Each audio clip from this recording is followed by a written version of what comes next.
Hi, I'm Todd Wiley, a third-generation pork producer from Walker, Iowa. Welcome to our family farm.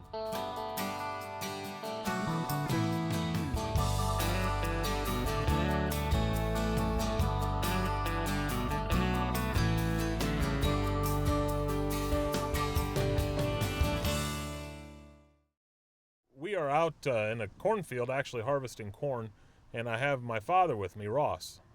Well, we've been farming for about 40 years now, and we got just grew along the way. We have about 300 acres that we own, and then between the two of us, we have another 600. So it keeps us busy.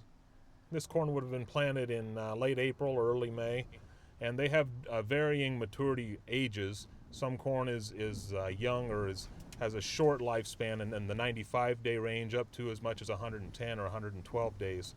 And so it takes that amount of time for the full growth cycle for the corn to grow and mature and reproduce and then dry down and be ready for harvest. So typically the harvest, including soybeans and corn both, would take anywhere from 4 to 6 weeks, and of course that's weather dependent, and we don't have a lot of control over that. Dad's running the combine and harvesting the corn. The combine actually takes the ear off of the corn plant, shells the kernel off of the cob. All the residue goes out the back, and the corn is retained in the storage tank.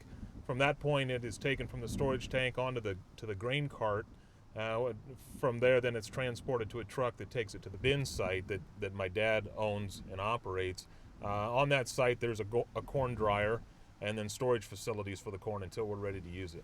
All the corn that Dad raises and the corn that I raise is actually sold back to our hog operation to be utilized in our hog rations for feed. In addition to the corn that we're harvesting here, we also grow soybeans.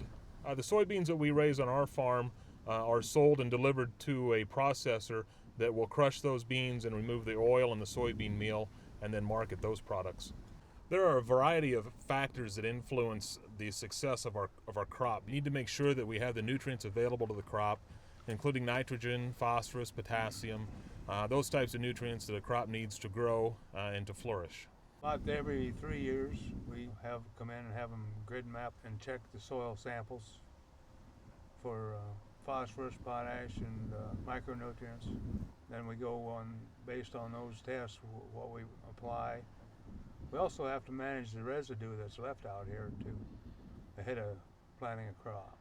After the corn harvest is complete, generally there'll be fall tillage, which includes chisel plowing, where we mix the residue from this year's crop in with the soil that is there in an attempt to break down the stalks and the residue so that it actually becomes part of the organic matter and the fertility of the soil, so that subsequent years can continue to raise a good crop. Well, part of the recycling process from being a livestock farmer is that you have the benefit of the manure that the livestock produce, and in our case the pigs produce. We take that manure and the nutrients from it and apply it to our farm ground so that the next year's crop then can take up the nutrients, including the nitrogen, phosphorus, and potash, and grow next year's crop. And of course we harvest the crop, utilize the crop for the feed rations for our pigs, and the cycle just continues year after year.